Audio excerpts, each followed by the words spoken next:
नमस्कार प्यारे छात्राओं। Raghuvansh online lecture YouTube channel के माध्यम से मैं प्राध्यापक ईश्वर रघुनाथ राजपूत आपका सहर्ष स्वागत करता हूं। मेरा विद्यालय का परिचय आपकी स्क्रीन पर। छात्राओं, कक्षा 11वीं को हिंदी विषय के बारे में आज यह मेरा पहला लेक्चर है और 11वीं के हिंदी के अन्य जो लेक्चर्स है वह भी आप इस यूट्यूब चैनल के माध्यम से सुनोगे। तो आज का पहला लेक्चर जो प्रेरणा नामक कविता है त्रिपुरारी जी की, इसका अध्ययन हम करेंगे। आशा करता हूँ यह पीपीटी वीडियो आपको बहुत अच्छा लगेगा। अगर आपको ये लेक्चर अच्छा लगे तो रघुवंश ऑनलाइन यूट्यूब चैनल को सब्सक्राइब कीजिए, अपने मित्रों को शेयर कीजिए, लाइक कीजिए, यह आपसे निवेदन है। प्यारे छात्राओं, प्रेरणा त्रिपुरारी जी, इनके कविता का ये जो अध्ययन है हम यहाँ पर करेंगे। और इससे पहले कवि का परिचय आप देखोगे। कवि बिल्कुल कम उम्र के कवि है। लगभग 30 वर्ष की उम्र में से ही उन्होंने साहित्य लेखन का काम किया। उनका नाम जो है त्रिपुरारी। उनका जन्म 5 दिसंबर 1988 को बिहार के समस्तीपुर में हुआ और दिल्ली विश्वविद्यालय में उन्होंने अध्यापन का कार्य शुरू किया और आज के समय में फिल्म और दूरदर्शन के लिए वह लेखन कार्य कर रहे हैं। त्रिपुरारी जी की सबसे अहम विशेषता है कि उन्होंने त्रिवेणी के रचयिता के रूप में साहित्य जगत में अपनी एक नई पहचान बनाई। त्रिवेणी एक ऐसा काव्य प्रकार है जिनमें कल्पना तो है ही, लेकिन जीवन की वास्तविकता को उन्होंने सामने रखा। प्यारे छात्राओं, आपकी स्क्रीन पर एक सुंदर वाक्य मैं पढ़ना चाहता हूँ कि कल्पना की भावभूमि पर यथार्थ के बीज बोते हुए उम्मीदों की फसल तैयार करना आपकी रचनाओं का उद्देश्य है। मतलब कुछ कल्पनाएं त्रिवेणी में है, जरूर है, और इन कल्पनाओं में जीवन की वास्तविकता को, जीवन के सकारात्मक संदेश को उन्होंने यहाँ पर महत्वपूर्ण स्थान दिया है और सभी वाचक गुणों से आग्रह किया है कि आप जो भी क्षेत्र में हो तो उम्मीद की फसल तैयार करो। उम्मीद का जो फल है, उम्मीद की जो भी ज़रूरत है वह निश्चित पूरी होगी। यह उनकी त्रिवेणी रचना प्रकार की एक विशेषता मैंने कवि परिचय के रूप में आपके सामने रखा है। हालांकि साहित्य जगत के संदर्भ में जो भी साहित्य संबंधी प्रश्न हैं, इनके संदर्भ में ये जो 2-3 मुद्दे हैं वह उस प्रश्न के संदर्भ में आएंगे और यह भी हमारे स्वाध्याय कृति में दिया है कि साहित्य संबंधी प्रश्न, इसलिए ये जो पेज है उस प्रश्न के हिसाब से महत्वपूर्ण है। त्रिपुरारी हालांकि एक नौजवान कवि है, नौजवान लेखक है और इस उम्र में ही उन्होंने साहित्य जगत में अपना एक स्थान निर्माण किया। अब उनकी प्रमुख कृतियों के बारे में हम यहाँ पर जानेंगे। कविता संग्रह के रूप में नींद की नदी, कहानी संग्रह के रूप में नॉर्थ कैंपस, त्रिवेणी संग्रह के रूप में सांस के सिक्के आदि उनके काव्य संग्रह या किताबें हैं। काव्य प्रकार के बारे में जानेंगे छात्राओं की त्रिवेणी एक नए काव्य प्रकार के रूप में साहित्य क्षेत्र में तेजी से अपना स्थान बना रही है। त्रिवेणी 3 पंक्तियों का एक मुक्त छंद है और इन 3 पंक्तियों में कल्पना या यथार्थ का मिश्रण हुआ है।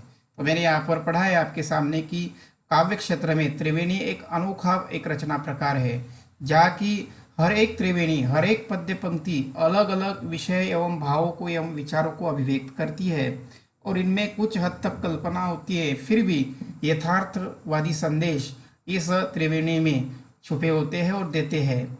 इसकी पहली और दूसरी पंक्ति में भाव और विचार स्पष्ट रूप से झलकते हैं और तीसरी पंक्ति पहली 2 पंक्तियों में छिपे भावों को नए आयाम के साथ अभिव्यक्त करती है। 3 पंक्तियों में, पहली एवं दूसरी पंक्तियों में विचार होते हैं। जो कवि को कहना है वह स्पष्ट तौर पर कवि वहाँ पर कहते हैं, लेकिन जो तीसरी पंक्ति है उसे विचारों को या भावों को नया रूप देती है। नए तौर पर वह विचार रखते हैं, जहाँ पर एक संदेश, जहाँ पर एक प्रेरणा, जहाँ पर एक कुछ कार्य, अच्छे कार्य करने की एक उम्मीद होती है तीसरे पंक्ति में। और हालांकि त्रिवेणी में कवि त्रिपुरारी जी ने सामयिक स्थिति, आज की जो स्थिति है सामाजिक क्षेत्र की हो चाहे राजकीय क्षेत्र की हो, अलग अलग स्थितियों के चित्रण त्रिवेणी में आए हैं तथा हमारे सामाजिक कौटुंबिक पारिवारिक जीवन में रिश्ते को बनाने की कोशिश त्रिवेणी में की है।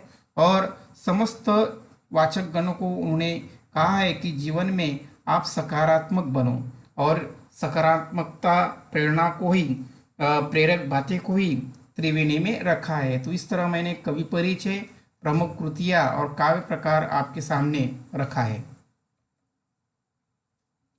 अब हम काव्य परिचय के बारे में यहाँ पर जानेंगे। लगभग 11 पंक्तियों की त्रिवेणी आपके सामने मैं पीपीटी के माध्यम से प्रस्तुत करना चाहता हूँ और इसका जो केंद्रित भाव है वो आपके सामने मैं प्रस्तुत करूँगा।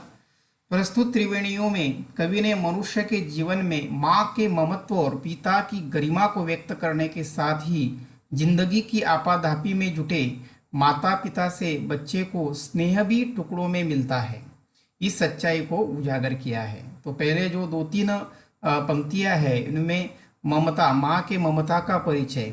जब बच्चा चाहे किसी भी उम्र का हो, माँ से जब बिछुड़ता है, कुछ कारण वो दूर रहता है, तो किस तरह की एक पीड़ा माँ सहन करती है। हालांकि लड़कों के प्रति, बच्चों के प्रति पिता का भी कर्तव्य अनमोल है और यह उन त्रिवेणियों में बताया है। दूसरे एक हमारी सामाजिक जो समस्या है वह है पालना घर की समस्या। आजकल सभी माता पिताएं जो कार्य हेतु कार्यालय उन्हें जाना पड़ता है और ऐसे समय पर चाह कर भी वे अपने बच्चों को समय नहीं दे पाते और इस सच्चाई को पहले 2-3 पंक्तियों में या त्रिवेणी में व्यक्त किया है। आगे काव्य परिचय के बारे में कहना चाहता हूँ कि निराशा के बादलों के बीच आशा का संचार करते हुए कवि कहते हैं कि ठोकर खाना जीने की कला जो सीख लेता है, दुनिया में उसी की जय जयकार होती है। सुख दुख की स्थिति में स्थिर रहना ही मनुष्य की सही पहचान है। तो कुछ प्रेरक बातें, कुछ सकारात्मक बातें यहाँ पर कही है कि निश्चित ही जीवन में अनेक प्रकार के परिवर्तन आते हैं। जीवन में संकट दुख हम सहते हैं, निराश होते हैं और ऐसे समय हमें आशा को, उम्मीद को नहीं छोड़ना है। और ऐसे व्यक्ति जो सीख लेते हैं जिंदगी से, जो कठिन समय में अपना व्यक्तित्व बरकरार रखते हैं, ठोकर खाकर जीते हैं, ऐसे व्यक्ति को आगे उस क्षेत्र में उनकी जय जयकार होती है। चाहे कौन सी भी स्थिति हो, मनुष्य को स्थिर रहना है। यह एक प्रेरक बातें समूचे त्रिवेणियों में कवि त्रिपुरारी जी आपके सामने रखते हैं। आगे हम कविता के कुछ पंक्तियां इस पीपीटी के, अगले पीपीटी के माध्यम से मैं आपके सामने प्रस्तुत करूंगा। हालांकि यह मुक्त छंद की यहाँ पर कविताएं है, इसलिए इसमें कोई लयबद्धता नहीं है और कविताओं का एक सरल भावार्थ मैं आपके सामने प्रस्तुत करने जा रहा हूँ। पहले अगले पीपीटी में काव्य पंक्तियाँ ध्यान से सुनिए प्यारे छात्राओं। पहली काव्य पंक्ति है, पहली त्रिवेणी है। माँ मेरी बेवजह ही रोती है, फोन पर जब भी बात होती है, फोन रखने पर मैं भी रोता हूँ, फोन रखने पर मैं भी रोता हूँ। सख्त ऊपर से मगर दिल से बहुत नाजुक है, चोट लगती है मुझे और वह तड़प उठते हैं। हर पिता में ही कोई माँ भी छुपी होती है, हर पिता में ही कोई भी माँ छुपी होती है, कोई माँ भी छुपी होती है। आगे इसका भावार्थ सरल शब्दों में मैंने आपके सामने प्रस्तुत किया है, वह देखेंगे। जो पिछले स्लाइड में हमने देखा कि पहली जो त्रिवेणी है उसका जो भावार्थ मैं आपके सामने यहाँ पर प्रस्तुत करना चाहता हूँ। प्रस्तुत त्रिवेणी में कवि जीवन की सच्चाई का वर्णन करते हैं। पहली त्रिवेणी में मनुष्य के जीवन में माँ के ममता का चित्रण किया है। किसी कारण से बेटा माँ से दूर रहता, लेकिन यह दूरी दोनों को महसूस होती है। बेटा चाहे कितना भी बड़ा क्यों ना हो जाए, माँ के लिए छोटा ही रहता है। दोनों की जब फोन पर बात होती है, दोनों ही ममत्व प्रेम से रोते हैं। इसलिए कहा है कि माँ मेरी बेवजह ही रोती है, फोन पर जब भी बात होती है। तो पहले 2 पंक्तियों में एक सरल भाव वहाँ पर रखा है। जब माँ लड़के को फोन पर बात करती है तो पीड़ा से विरह से रोती है कि किस तरह मैं मेरे ममता की गहराई को स्पष्ट करूं, निछावर मेरे बच्चे पर कर दूं। और फ़ोन रखने पर मैं भी रोता हूं। और यह केवल पीड़ा माँ की नहीं है, यह बेटे की भी पीड़ा है। और जब दोनों की बातें बंद होती है, दोनों ही अपनी व्यथा में व्यथित होते हैं। इस पंक्तियों में दोहराया गया है कि माँ और बेटे का जो प्रेम इस धरती पर है, यह अनमोल है। इसकी कोई तुलना नहीं है। चाहे बेटा कितना भी बड़ा क्यों न हो जाए, लेकिन माँ के लिए बच्चा या बेटा एक छोटा बच्चा जैसा ही होता है। चाहे वो कितना ही बड़े पद पर क्यों न चले जाए, लेकिन उसके लिए तो छोटा बच्चा ही होता है। इस तरह एक ममता का भाव प्रस्तुत पहली जो पद्य पंक्ति है, इसमें मैंने भावार्थ के रूप में आपके सामने रखा है। प्यारे छात्राओं, मैंने डिटेल में इसका विवेचन यहाँ पर किया है, जबकि आपको कोई शब्द और अर्थ की कठिनाई यहाँ पर नहीं होगी। दूसरे त्रिवेणी के बारे में, पिछले स्लाइड की जो दूसरी त्रिवेणी है उसके बारे में मैं भावार्थ आपके सामने रखना चाहता हूँ। दूसरी त्रिवेणी में पिता के बेटे की प्रति प्रेम की गहराई दिखाई देती है। प्रस्तुत पंक्ति में पिता की गरिमा एवं कर्तव्य को व्यक्त किया है। ऊपर से सख्त दिखाई देने वाला पिता मन से नाजुक होता है। बेटा कोई भी संकट में हो तो पिता के मन को चोट लगती है।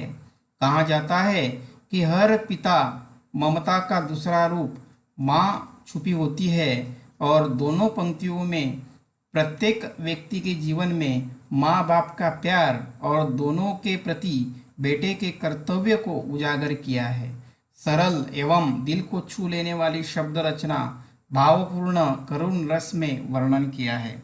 जैसे मैंने पिछले स्लाइड में दोहराया है कि सख्त ऊपर से मगर दिल से नाजुक है, चोट लगती है मुझे वह तड़प उठते हैं। हर पिता में ही कोई माँ भी छुपी होती है।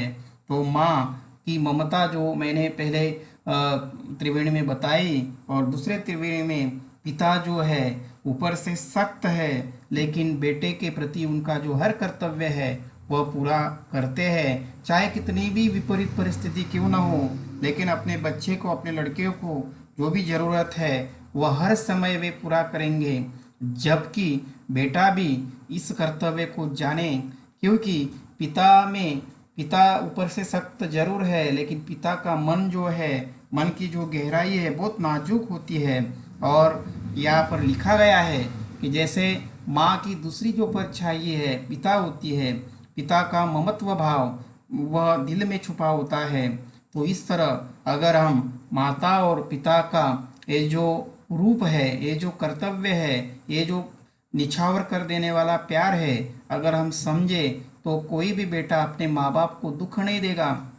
कोई भी बेटा अपने माँ बाप को किसी आश्रम में, अनाथ आश्रम में नहीं भेजेगा। और जितना लगाव, जितना कर्तव्य दायित्व है माँ बाप बेटे के लिए करते हैं, अगर यह हम समझे तो एक बेटा अपने माँ बाप को कभी दुख नहीं देगा। तो इस तरह इस त्रिवेणी में फिर से सरल विचारों को व्यक्त किया है, लेकिन भाव को एक नया रूप दिया है कि पिता के रूप में एक माँ छुपी होती है। और माँ और पिता भले ही शब्द अलग है, भले ही व्यक्तित्व अलग होंगे, लेकिन उनके प्रेम, उनके कर्तव्य में कोई यहाँ पर न्यूनता नहीं है। अगले हम पीपीटी में जाएंगे और अगली काव्य पंक्तियाँ है आपके सामने मैं रखना चाहता हूँ। मेरे ऑफिस में महीनों से मेरी दिन की शिफ्ट, तेरे ऑफिस में महीनों से तेरी रात की शिफ्ट। नन्हे बच्चों को तो टुकड़ों में मिले हैं माँ बाप, उगते सूरज को सलामी तो सभी देते हैं। डूबते वक्त मगर उसको भुला मत देना, डूबना उगना तो नजरों का महज धोखा है, डूबना उगना तो नजरों का महज धोखा है। इस काव्य पंक्ति का भावार्थ मैं आपके सामने रखूंगा। भावार्थ इससे पहले जो स्लाइड मैंने दिखाई है, इससे पहली जो त्रिवेणी है उसका भावार्थ मैं आपके सामने पढ़ूंगा। प्रस्तुत त्रिवेणी में जिंदगी के आपाधापी में जुटे माता पिता से बच्चों को स्नेह भी टुकड़ों में मिलता है, इस सच्चाई को व्यक्त किया है। माता पिता अपने कामों में व्यस्त होते हैं, इसलिए बच्चे को संभालने के कर्तव्य को पूरा नहीं कर पाते। कार्यालय में दिन और रात की शिफ्ट के कारण आज बच्चों के लिए पालना घरों की आवश्यकता महसूस होने लगी है, लेकिन पालना घरों में बच्चों को वास्तविक प्यार एवं कर्तव्य का निर्वाह नहीं होता। और इसलिए यहाँ पर उस त्रिवेणी में कहा गया है कि माता और पिता दोनों ऑफिस में दिन रात अपने कर्तव्य को निभाते हैं, शिफ्ट करते हैं, काम करते हैं, लेकिन जो नन्हा बच्चा है वह घर पर अकेला तो नहीं छोड़ा जाता, और उन्हें जो ममत्व, उन्हें जो प्यार, उनके प्रति, बच्चों के प्रति उनका जो कर्तव्य है वह रह जाता है। और इसलिए मन को अच्छा नहीं लगता, फिर भी बच्चों को पालना घरों में रखा जाता है। स्वाध्याय कृति के रूप में पालना घरों की आवश्यकता है, इसके ऊपर आपको अपना स्वमत लिखना है। पालना घरों की आवश्यकता इस कारण है क्योंकि आज माता पिता हालांकि कर्तव्य निभाते ड्यूटी पर होते हैं, और इसलिए उन्हें ज़रूरत न होते हुए भी पालना घरों में उन्हें अपने बच्चों को भेजना पड़ता है। तो इस तरह आपको इस पंक्तियों में जो भावार्थ है व्यक्त किया है वह आपको वहाँ पर लिखना है। अगली जो पंक्ति है दूसरी त्रिवेणी में, समय के साथ साथ व्यक्ति में परिवर्तन करना आवश्यक है। वर्तमान समय के साथ हमें जीना पड़ता है, लेकिन भूतकाल के बुरे वक्त को नज़रअंदाज नहीं करना है। बुरा वक्त ही हमें जीवन सब कुछ सिखाता है।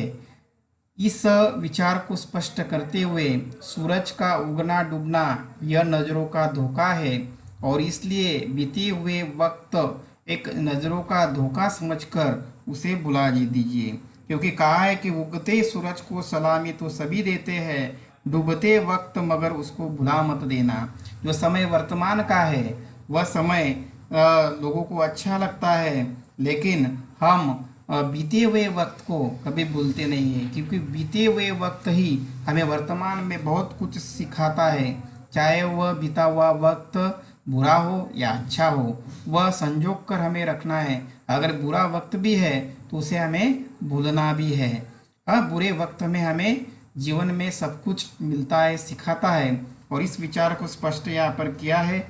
और दोनों सरल विचारों के साथ एक कल्पना यहाँ पर की है कि उगते हुए सूरज की कल्पना यहाँ पर की है। उसे सलामी देना यह हर एक मनुष्य के लिए अच्छा लगता है, लेकिन सरल विचारों में कहा है कि डूबता हुआ जो हमारा वक्त है उसे हमें भूलना नहीं है।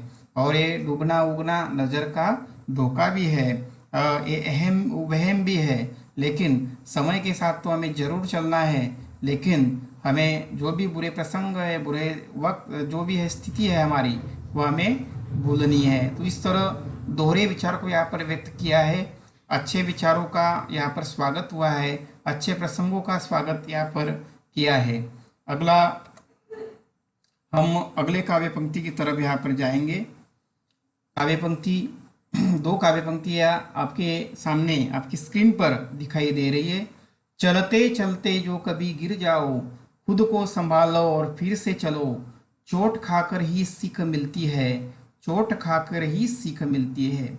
चाहे कितना भी हो घनघोर अंधेरा छाया, आस रखना कि किसी रोज उजाला होगा।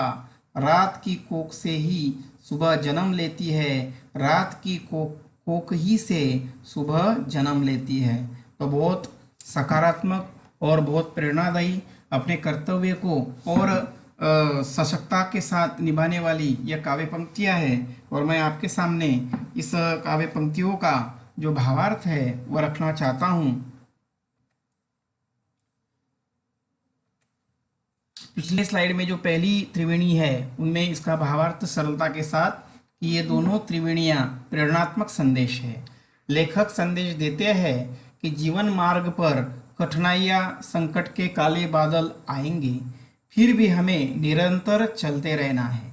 चलते चलते गिर जाओगे, लेकिन स्वयं को संभालना है। इस अनुभव से चोट मिलेगी, परंतु इससे मिलने वाली सीख से आपका ही व्यक्तित्व उभरेगा। और इसलिए कहा गया है कि चलते चलते जो कभी गिर जाओ, खुद को संभालो और फिर से चलो, चोट खाकर ही सीख मिलती है। जो ठोकर खाते हैं उन्हें ही सीखना है, वही आगे बढ़ सकते हैं, और ठोकर खानों से या संकटों से या विपरीत परिस्थिति से जूझने से ही हमारा एक व्यक्तित्व हमें जीवन में लड़ाई के लिए एक सशक्तता, एक दृढ़ आत्मविश्वास मिलता है। और इसलिए जीवन में परिवर्तन होता ही है। अलग अलग प्रकार के मोड़ जीवन में आएंगे, लेकिन हंसते हंसते कट जाए रस्ते, जिंदगी यूं ही चलती रहे, जिंदगी यूं ही चलती है रहे, खुशियाँ मिले या गम मिले, लेकिन हमें जिंदगी के इस मार्ग को कभी बदलना नहीं है। तो एक प्रेरणात्मक संदेश का विवरण मैंने इस भावार्थ में किया है। अगले भावार्थ की तरफ हम यहाँ पर बढ़ेंगे। दूसरे त्रिवेणी में आशावादी संदेश दिया है। घनघोर निराशा में आपके संकल्प पूर्ति की आस जरूर आएगी, यह बताते हुए कि कोख से सुबह का उजाला आता है। कवि कहते हैं, ठोकर खाकर जीने की कला जो सीख लेता है, अंततः उसकी ही जय जयकार होती है। मन को छू लेने वाले शब्द प्रयोग से यह काव्य पंक्ति वाचकों की हिम्मत बढ़ाती है। तो इसी त्रिवेणियों में यहाँ पर कवि कहते हैं कि चाहे जीवन में कितना क्यों न घनघोर अंधेरा हो, लेकिन हमें उजाला होगा, इसकी आस रखनी है। और उस विचारों को नए आयाम देते हुए अगली पंक्ति में कवि लिखते हैं, रात की कोख से ही सुबह जन्म लेती है, रात की कोख से ही सुबह जन्म लेती है। तो हर एक त्रिवेणी में तीसरी जो एक पंक्ति है, इनमें प्रेरणा दी है, प्रेरक संदेश भरा हुआ है। और इसी अर्थ से इस पूरे कविता का नामकरण प्रेरणा यहाँ पर की है। बहुत सुंदर लाजवाब पंक्तियाँ यहाँ पर है। हमें जीवन में उभारने के लिए ये काव्य पंक्तियाँ निश्चित हमारी मदद करेगी। अगले काव्य पंक्ति की ओर यहाँ पर हम बढ़ेंगे। कर्ज लेकर उम्र के लम्हों से बो दिए मैंने बीज हसरत के, पास थी कुछ जमी ख्यालों की, पास थी कुछ जमीन ख्यालों की। यह न सोचो कि जरा दूर दिखाई देगा, एक ही दीप से आगाज सफर कर लेना, रोशनी होगी जहाँ पर भी कदम रखोगे, रोशनी होगी जहाँ पर भी कदम रखोगे। मैंने इस जो काव्य पंक्तियाँ यहाँ पर दो काव्य पंक्तियों का आपके स्क्रीन पर रखा है, उसका स्पष्टीकरण मैं आपके सामने अगले स्लाइड में रखना चाहता हूँ। प्यारे छात्राओं, ध्यान से सुनिए। हमारे जीवन में हमारे इस अध्ययन काल में निश्चित ही हमें यह जो प्रेरणा नामक काव्य पंक्तियाँ है प्रेरक हमारे लिए बनेगी। इसका भावार्थ, प्रस्तुत त्रिवेणी में मनुष्य की अनंत इच्छाओं की परिपूर्ति तो नहीं हो सकती, लेकिन इंसान को धैर्य के साथ कुछ महत्वपूर्ण इच्छा संजोग कर परिश्रम पूर्वक प्रयास करने चाहिए। अपने विचारों को दृढ़ संकल्प का आधार देना चाहिए। इस काव्य पंक्ति में कर्ज लेना, बीज बोना, जमीन रखना, यह शब्द प्रयोग से उत्प्रेक्षा अलंकार की योजना हुई है। कवि इस पंक्ति में कल्पना की उड़ान भरते हैं। जो मैंने यहाँ पर कहा था परिचय में कि हर एक त्रिवेणी में कल्पना तो होती है, लेकिन सशक्त कल्पना जिसे कहे, तो ये पिछली जो हमने यहाँ पर काव्य पंक्ति देखी है, मैं फिर से दोहराना चाहता हूँ कि कर्ज लेकर उम्र के लम्हों से बो दिए मैंने बीज हसरत के। हर एक व्यक्ति के मन में हसरत यानी इच्छाएं होती है। अलग अलग प्रकार की इच्छाओं के बीज व्यक्ति के मन में बोए जाते हैं, लेकिन धैर्य के साथ कर्ज लेकर धाड़स दिखाकर उन क्षणों को हमें जीना है, उन इच्छाओं को हमें महसूस करना है, चाहे वो पूरी हो या न हो। लेकिन हमें आगे बढ़ने के लिए, जीवन में हमारे संकल्प पूर्ति के लिए कुछ ऐसी इच्छा है जो हमारा व्यक्तित्व बदल देगी, जो हमें कार्य हेतु, कर्म हेतु आगे रखेगी। ऐसी इच्छाओं को हमें संजोग कर रखना है और उसका जो संरक्षण है इच्छाओं का, वह है विचारों की जमीन। ख्याल मतलब विचार। केवल विचारों की पृष्ठभूमि से ही आप ऐसे महत्वपूर्ण इच्छाओं को पूरा कर सकते हैं। कर्ज लेना, बीज बोना और जमी रखना, ये जो शब्द प्रयोग है, इनमें कल्पना की उड़ान भरी गई है। इनमें जो कवि विषय व्यक्त करना चाहते हैं वह काल्पनिक तौर पर रखे गए हैं, इसलिए इनमें उत्प्रेक्षा अलंकार यहाँ पर सिद्ध होता है। तो इस तरह मैंने इस काव्य पंक्ति का भावार्थ आपके सामने रखा है। अगले भावार्थ को मैं आपके सामने पेश करना चाहता हूँ कि दूसरे पंक्ति में जीवन एक ऐसा कार्य जो दीप की तरह दूर दिखाई देता है, उसे पूरा करने के लिए हम यात्रा की शुरुआत करते हैं। विपरीत परिस्थितियों का अथांग सागर में हमारी जीवन नौका उस दीप की दिशा में जाती है। सकारात्मक दिशा में रखे गए कदम से ही हमारे जीवन में रोशनी होगी। अच्छे कार्य हेतु दृढ़ संकल्प की प्रेरणा दी है। आगाज़े सफ़र यह उर्दू शब्द का प्रयोग यहाँ पर हमारी दिलचस्पी बढ़ाती है और कविता को चार चांद लगा देती है। यह न सोचो कि जरा दूर दिखाई देगा, एक ही दीप से आगाज़े सफ़र कर लेना, रोशनी होगी जहाँ पर भी कदम रखोगे। आगाज़े सफ़र मतलब यात्रा की शुरुआत। दीप तो निश्चित ही दूर दिखाई दे रहा है, लेकिन जिंदगी में ऐसे बहुत सारे दीप आएंगे, वह निश्चित ही दूर होंगे, लेकिन जीवन मार्ग रूपी इस अथान सागर में हमारी जो व्यक्तिगत जीवन नौका है, उस दीप की दिशा में हमें ले जाना है। एक एक कदम सकारात्मक दिशा की ओर हमें बढ़ाना है, और जब हम सकारात्मक दिशा की ओर, सकारात्मक कार्य की ओर हमारे कदम हम बढ़ाएंगे, तो निश्चित जहाँ पर भी आप कदम रखोगे वहाँ पर रोशनी होगी। मतलब अच्छे कार्य हेतु जो भी दृढ़ संकल्प है वह आपकी पूरी हो जाएगी, लेकिन हमें उस मंजिल की तरफ, यात्रा की तरफ हमें अग्रसर होना है। तो इस तरह बिल्कुल सरलता से ये भावार्थ मैंने आपके सामने रखा है।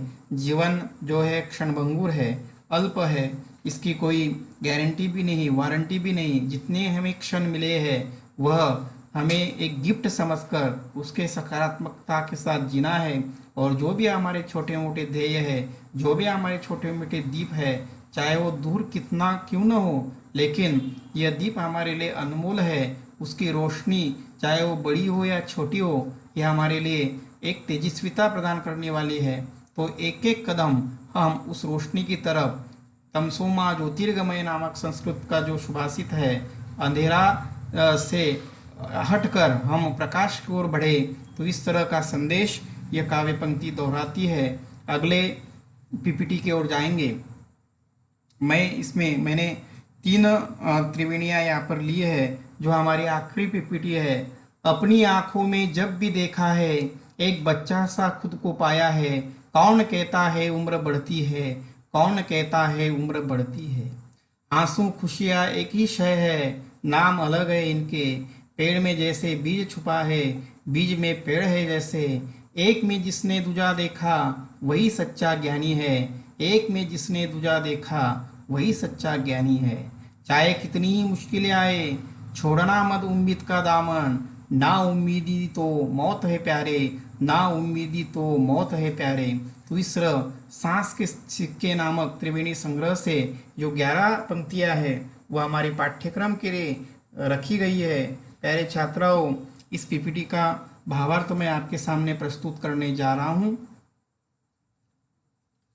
पहले पद में कवि स्वयं को झांकते हुए देखते हैं तो एक छोटा बच्चा सा पाते हैं।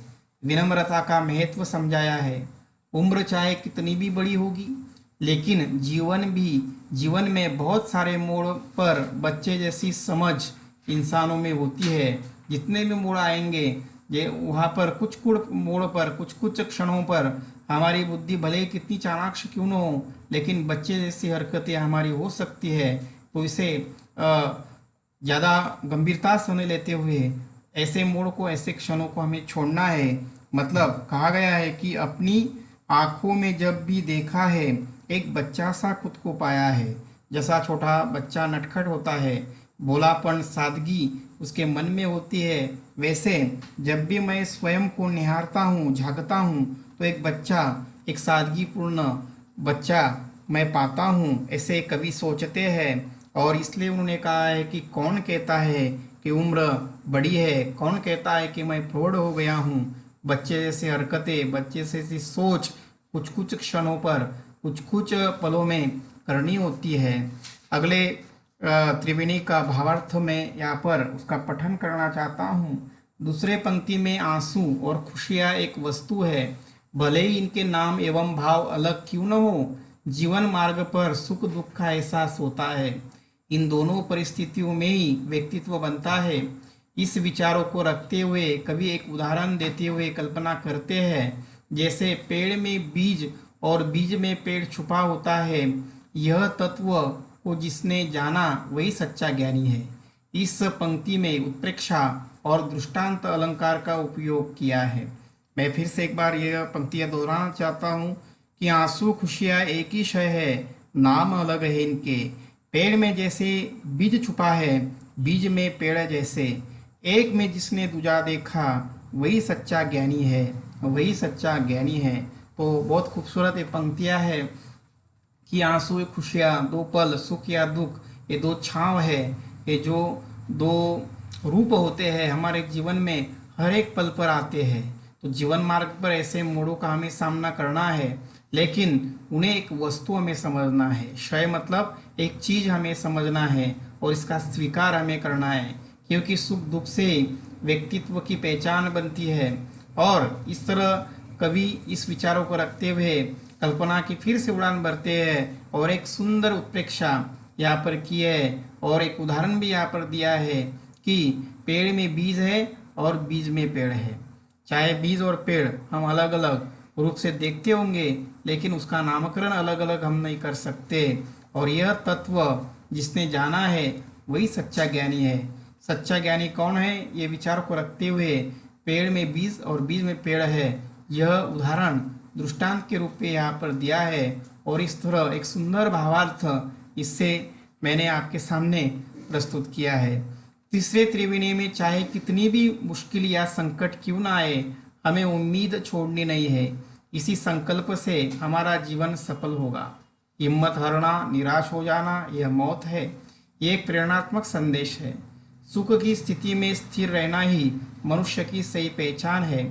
मुक्त छंद में रचना, सरल शब्द, जीवन के सच्चे विचार, सकारात्मक कार्य की प्रेरणा संपूर्ण त्रिवेणी की विशेषता है। तो फिर मैं आखिरी भाग की तरफ जहाँ पर जा रहा हूँ, चाहे कितनी ही मुश्किलें आए, छोड़ना मत उम्मीद का दामन, ना उम्मीदी तो मौत है प्यारे, ना उम्मीदी तो मौत है प्यारे। कितनी दिक्कतें, कितनी रोड़े रास्ते में क्यों ना आए, कितने संकट, कितने यहाँ पर बेड़ियाँ हमारे पैर पर क्यों न लगे, लेकिन हमें उन बेड़ियों को तोड़कर, उन जंजीरों को तोड़कर आगे बढ़ना है। और उम्मीद का दामन, उम्मीद का पल्लू, उम्मीद की आस, उम्मीद की छोर हमें पकड़नी है। और जिसने उम्मीद हारी, ऐसे नाउम्मीद लोग तो सिर्फ मौत को गले लगाते हैं। तो सारी त्रिवेणियों में मैंने आपके सामने सरलता के रूप से भावार्थ रखे हैं।